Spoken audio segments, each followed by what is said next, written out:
जैसा कि आपने थंबनेल में पढ़ा, एक स्टूडेंट का मैसेज आया था कि सर बिना पढ़े हम कैसे पास हो, इसकी कोई टेक्निक बताओ। तो क्या ऐसी कोई टेक्निक है? तो हाँ, ऐसी एक टेक्निक है। बस इसको जानने के लिए आपको इस वीडियो को बिना स्किप किए पूरा अंत तक देखना है और आपको वो टेक्निक समझ में आ जाएगी। तो देखिए, आप सबसे पहले हम आपको बता देते हैं कि नंबर आपको किस चीज़ के मिलते हैं, मार्क्स जो आपको मिलते हैं वो किस चीज़ के मिलते हैं। तो मार्क्स आपको मिलते हैं आपके आंसर के, ठीक है ना। आप जो क्वेश्चन का आंसर देते हैं उसके नंबर मिलते हैं। अब वो आंसर कैसे डिसाइड करता है कि आपको पूरे नंबर मिलेंगे, आधे नंबर मिलेंगे या आपको 0 नंबर मिलेंगे। तो ये नंबर कैसे डिसाइड होता है? तो ये होता है आपके आंसर के नॉलेज पर, ठीक है ना, उसके नॉलेज पर डिपेंड होता है। अब देखिए, नॉलेज के अंदर बहुत सी चीज़ें आ जाती है, उसमें फैक्ट होना चाहिए, ठीक है, फैक्ट्स और डेटा। फैक्ट और डेटा अगर आपके उत्तर में है तो उसको अच्छा उत्तर माना जाता है और आपकी लैंग्वेज भी अच्छी होनी चाहिए, ठीक है ना। आपने उत्तर तो लिखा है सही और उसमें फैक्ट और डेटा भी दिया है, पर आपकी लैंग्वेज ख़राब है, यानी आपने गलत भाषा में लिखा है उसको, आपकी जो सामान्य भाषा है उसमें लिख दिया आपने, जो सब्जेक्ट की लैंग्वेज पर ध्यान नहीं दिया। हर सब्जेक्ट की अपनी एक लैंग्वेज होती है, उस लैंग्वेज में आंसर लिखा है और नॉलेज है उस आंसर में, तो आपको पूरे नंबर मिलते हैं। अब आप देखिए कि आप बिना पढ़े नंबर कैसे लाएंगे। इधर बिना पढ़े सही नहीं रहेगा, इधर ये कहना अच्छा रहेगा कि कम पढ़कर हम कैसे नंबर लाएं। तो कम पढ़कर आप नंबर ला सकते, कम पढ़कर मतलब समझ सकते हो आप, सिर्फ 3 से 5 घंटे की तैयारी के अंदर आप पास तो आसानी से हो जाएंगे, केवल 3 से 5 घंटे की तैयारी में। अब वो कैसे होंगे? तो देखें, आप आपका जो एग्जामिनर जो आपकी कॉपी चेक करेगा वो रोबोट नहीं है, वो एक इंसान है। इंसान है तो उसके अंदर क्या होंगे? इमोशंस होंगे और फीलिंग्स होगी। इमोशंस और फीलिंग्स उसके अंदर है। जब वो आपकी कॉपी चेक कर रहा है तो उस इमोशन और फीलिंग को वो हटाकर कॉपी नहीं चेक कर सकता है, कोई भी टीचर हो, क्योंकि वो क्या है, एक इंसान है, ठीक है ना। तो जब आपकी कॉपी बहुत ही बदसूरत होती है, जिसमें आपकी राइटिंग बहुत ही ज़्यादा बकवास है, तो उस समय वो टीचर उससे फ्रस्ट्रेटेड होता है। भले ही उसका आंसर बहुत नॉलेजेबल है और उसकी लैंग्वेज भी बहुत अच्छी है, तो भी उसका आंसर पे उसको पूरे नंबर नहीं मिलते हैं, हमेशा कम मिलते हैं। और जिस बच्चे की कॉपी बहुत ज़्यादा अट्रैक्टिव होती है और जिसकी राइटिंग भी बहुत अच्छी होती है, हैंड राइटिंग, तो उस बच्चे को हमेशा ज़्यादा नंबर मिलते हैं एज़ कम्पेयर टू जिसका आंसर बहुत अच्छा था। उसके अलावा भी उसको बहुत अच्छे नंबर मिल जाते हैं, भले ही उसका आंसर इतना अच्छा ना हो। ऐसा क्यों होता है? क्योंकि वो एक टीचर इंसान है और इंसान हमेशा अट्रैक्ट होता है, ठीक है। इंसान हमेशा अट्रैक्ट हो जाता है चीज़ों की तरफ जो अच्छी होती है।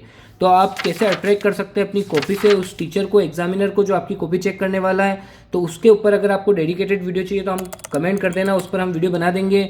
ये आप 1 से 2 दिन के अंदर अंदर सुधार सकते हैं, ठीक है। इसमें आपको याद रखना है कि आपका उत्तर ज़्यादा अच्छा ना हो तो भी चलेगा, पर आपकी कॉपी अगर बहुत ज़्यादा अट्रैक्टिव है तो आपको ज़्यादा नंबर मिलेंगे, ठीक है ना। और देखें आप इसके अंदर, यहाँ पे अगर आपकी हैंड राइटिंग अच्छी नहीं है तो अभी आप हैंड राइटिंग सुधार नहीं सकते हैं, आप सबको पता है टाइम नहीं है। अगर आपके पास टाइम है तो आप कमेंट कर देना, तो हम इस पर भी एक डेडिकेटेड वीडियो बना देंगे कि हैंड राइटिंग आप कैसे इंप्रूव कर सकते हैं। केवल आपको 10 दिन चाहिए, 10 दिन में आपकी राइटिंग बहुत ज़्यादा अच्छी हो सकती है। केवल 10 दिन आप सही तरीके से प्रैक्टिस कर ले। तो अगर इस पर वीडियो चाहिए तो भी कमेंट कर देना।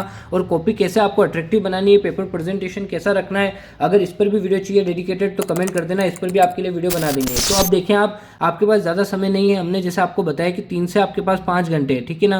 3 से 5 घंटे में आप कैसे तैयार करेंगे? तो देखें, आप सबसे पहले तो आपको अपने अट्रैक्शन पर ध्यान देना है, पेपर अट्रैक्टिव हो, ठीक है। पेपर इतना ज़्यादा अट्रैक्टिव है। इसमें मैंने एक डायलॉग भी आपके लिए बनाया था, याद हो आपको, कि पिछले साल वाले बच्चों को बताया था मैंने कि आपकी कॉपी के अंदर उत्तर भले आपका बहुत सुगला लिखा हुआ है कि जिसमें 100 आफ्टर 0 मिलना चाहिए उसको, पर उसको अगर देखे जब वो कॉपी आपकी देख रहा है तो इतनी अट्रैक्टिव लगनी चाहिए, उस टीचर को लगे कि ये 100 आफ्टर 100 वाले स्टूडेंट की कॉपी है। तो ऐसी आपकी कॉपी लगनी चाहिए कि 100 आफ्टर 100 की स्टूडेंट की कॉपी, भले आंसर कुछ भी लिखा हो, पर कॉपी इतनी ज़्यादा अट्रैक्टिव लगनी चाहिए, तो आपको ज़्यादा नंबर मिलेंगे ही मिलेंगे। अब देखें, आप आपके पास केवल 3 से 5 घंटे हैं और आपको उसी में तैयारी करनी है जैसा हमने बात करी थी, और आपको पास भी होना है। तो कल जैसे आपका पेपर है और आपके पास केवल 3 से 5 घंटे बचे हैं, तो सबसे पहले आप देखेंगे कि कौन से सब्जेक्ट का आपका पेपर है और उस सब्जेक्ट के अंदर कितने लेसन्स आपके आ रहे हैं। अगर समझे 10 लेसन है उसके अंदर, तो 10 लेसन को आप देख लें। अब आपको क्या करना है, 3 से 5 घंटे में आपको 10 लेसन के कुछ फैक्ट्स और डेटा निकालने हैं।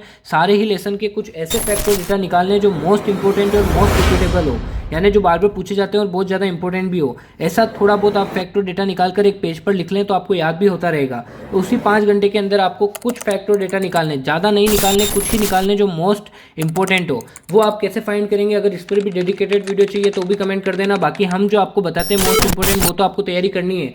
हमारी एक वीडियो आती है हमेशा पेपर से पहले, जो आपके लगभग 1 घंटे की रहती है। उस 1 घंटे की वीडियो को 2 बार देख लो तो भी आपको मोस्ट इंपॉर्टेंट डेटा तो मिल जाएगा सारे पार्ट का।